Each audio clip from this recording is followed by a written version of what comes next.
Hello नमस्कार दोस्तों। तो काफ़ी इंतजार के बाद एक और मैन बोर्ड आईपीओ ओपन होने जा रहा है डॉम्स इंडस्ट्रीज का। तो 13 नवंबर को ये ओपन होने जा रहा है। तो देखेंगे हम कंपनी के काम के बारे में, उसके बाद देखेंगे आईपीओ डिटेल, कंपनी के फाइनेंशियल कैसे हैं, ग्रे मार्केट में डिमांड कैसे निकल के आ रही है, और अंत में बताएंगे अपना व्यू कि इस समय आईपीओ में अप्लाई करना है जिसको अवॉइड करना। तो सबसे पहले देख ले रहे हैं हम कंपनी के काम के बारे में। तो कंपनी का मेनली काम देख लिया जाए तो जो स्टेशनरी का सामान होता है और जो आर्ट प्रोडक्ट होते हैं तो मेनली कंपनी इनका मैन्युफैक्चर करके सेल करती है। और कंपनी देखा जाए तो अपने प्रोडक्टों को 40 से अधिक देशों में एक्सपोर्ट करती है। और 29% जो इनका रेवेन्यू है वो पेंसिल से आता था, 30% रेवेन्यू मैथमेटिकल इंस्ट्रूमेंट बॉक्सेस से आता है। तो काम तो लगो आपको समझ में आ गया होगा कि स्टेशनरी एंड आर्ट प्रोडक्ट बनाने वाली कंपनी। अभी हाल ही में एक और आईपीओ आया था सेलोवर्ड का, जैसा आपने देखा होगा, तो काफ़ी अच्छा लिस्टिंग गेन देके गया था। तो काम लगभग समझ में आ गया होगा। चलिए अब देख ले हम आईपीओ की डिटेल के बारे में।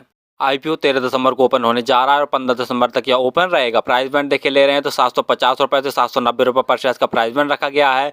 और पहले भी हम कई वीडियोज में बता चुके हैं कि जब भी आप आईपीओ अप्लाई कीजिए या एसएमई आईपीओ अप्लाई कीजिए तो हायर प्राइस बैंड पर ही अप्लाई कीजिए, अर्थात आपको 790 रुपये प्राइस बैंड भरकर ही अप्लाई करना, क्योंकि आजकल जितने भी आईपीओ आ रहे हैं वो कई गुना अप्लाई हो जाते हैं, तो जिसके कारण आपको नहीं मिल पाता। तो हायर प्राइस बैंड पर ही आपको अप्लाई करना है। टोटल यूज साइज देखे ले रहे हैं तो 1200 करोड़ का इसका टोटल यूज साइज रखा गया है, जिसमें से कुछ फ्रेश इशू ये शेयर जारी करेगी और कुछ ऑफर फॉर सेल यानी प्रमोटर जो हैं वो अपनी हिस्सेदारी बेचकर निकलेंगे।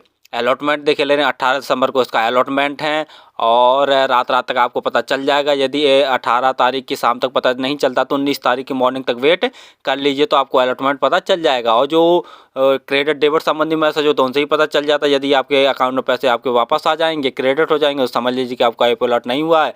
और यदि आपके अकाउंट से पैसे कट जाएंगे यानी डेबिट हो जाएंगे तो समझ लीजिए कि आपको आईपीओ अलॉट हो गया। और यदि आपको आईपीओ अलॉट नहीं होता तो 19 दिसंबर तक आपके पैसे रिटर्न आपके अकाउंट में वापस आ जाएंगे। लिस्टिंग डेट देखे ले रहे तो 20 दिसंबर इसकी लिस्टिंग डेट रखी गई है।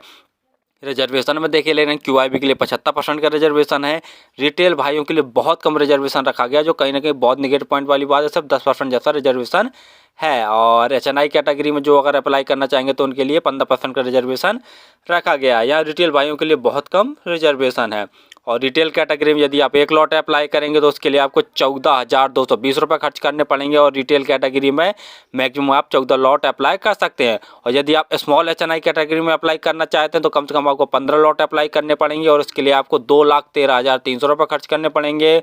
और यदि बिग एचएनआई कैटेगरी में अप्लाई करना चाहते हैं तो कम से कम आपको 71 लॉट अप्लाई करने पड़ेंगे, जिसके लिए आपको 10,09,620 रुपये खर्च करने पड़ेंगे। प्रमोटर होल्डिंग देखे ले रहे हैं तो आईपीओ आने के पहले जो उनकी प्रमोटर होल्डिंग थी वो 100% थी। आईपीओ आने के बाद जो उनकी प्रमोटर होल्डिंग बचेगी वो 74.97% जैसी बचेगी। पी देखे ले रहे हैं तो 43.19 इसका पी है, यानी ठीक ठाक वैल्यूएशन पर ये अपने शेयर को लेके आ रही हैं। बहुत ज़्यादा महंगा प्राइस बैंड नहीं रखा गया, यानी रीजनेबल है। महंगा तो है लेकिन बहुत ज़्यादा महंगा नहीं है। मार्केट कैप देखते हैं कंपनी का तो 4,793 करोड़ का कंपनी का मार्केट कैप है। ROE 33.54% है तथा ROC 33.31% है। डेब्ट ऑन इक्विटी देखते हैं तो 0.28 है।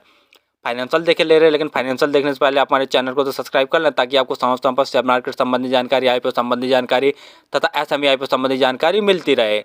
तो जैसा फाइनेंशियल में देख रहे हैं हम, कंपनी के एसेट्स हैं साल साल लगातार बढ़ रहे हैं और जो सभी अमाउंट्स दिए हैं वो सभी के सभी करोड़ में दिए हुए हैं। रेवेन्यू देखते हैं तो मार्च 2021 में कंपनी का रेवेन्यू 408 करोड़ था, मार्च 2022 में बढ़कर 686 करोड़ का हो गया। मार्च 2023 में देखते हैं तो 1,216 करोड़ का यानी रेवेन्यू बम्पर ग्रोथ देखने को मिल रही है। और सितंबर 2023 तक देखे ले रहे हैं, यानी मार्च से अप्रैल मई जून जुलाई अगस्त सितंबर 6 महीने के अंदर ही कंपनी ने 764 करोड़ का नेट रेवेन्यू जनरेट कर लिया, यानी रेवेन्यू में साल साल बम्पर ग्रोथ देखने को मिल रहा। प्रॉफिट आफ्टर टैक्स देखते हैं तो मार्च 2021 में कंपनी ने 6 करोड़ का लॉस जनरेट किया था। मार्च 2022 में बढ़कर इसका मार्च 2022 में इसने देख रहे हैं कि 17 करोड़ का प्रॉफिट जनरेट किया था। और मार्च 2021 में जब देख ही रहे हैं कि कंपनी ने लॉस जनरेट किया और प्रॉफिट बढ़कर मार्च 2023 में देखते हो तो 102 करोड़ का कंपनी का नेट प्रॉफिट है। सितंबर 2023 में देखे ले रहे हैं, यानी 6 महीने के अंदर ही कंपनी ने 73 करोड़ का नेट प्रॉफिट जनरेट कर लिया है, यानी रेवेन्यू में बम्पर ग्रोथ और प्रॉफिट आफ्टर टैक्स में भी बम्पर ग्रोथ देखने को मिल रहा। नेटवर्थ देख रहे हैं तो वो भी साल साल बढ़ रही है। रिजर्व देखते हैं कंपनी का तो मार्च 2021 में कंपनी के पास जो रिजर्व था वो 233 करोड़ का था और सितंबर 2023 में बढ़कर देखते हैं तो 341 करोड़ का कंपनी के पास रिजर्व हो गया।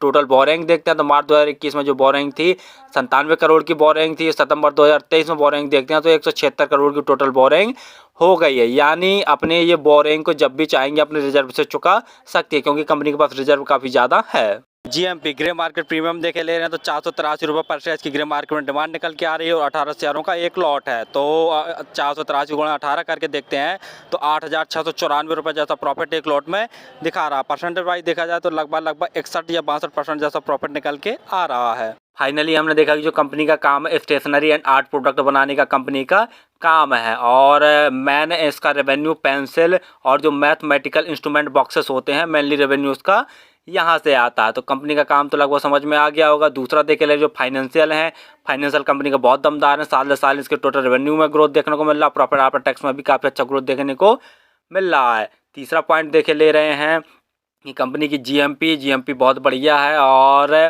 काफ़ी अच्छा प्रॉफिट दिखा रहा है। और जो इसके ऊपर देखा जाए तो बोरिंग काफ़ी कम है। जब भी चाहिए अपने रिजर्व से तो अपने टोटल बोरिंग को चुका सकती है। यानी कंपनी देखा जाए तो हर बेस में सही है। पी वाइज भी देख लिया जाए तो ठीक ठाक वैल्यूएशन पर अपने शेयर को लेके आई हैं, बहुत ज़्यादा महंगी वैल्यूएशन पर अपने शेयर को लेकर नहीं आई हैं।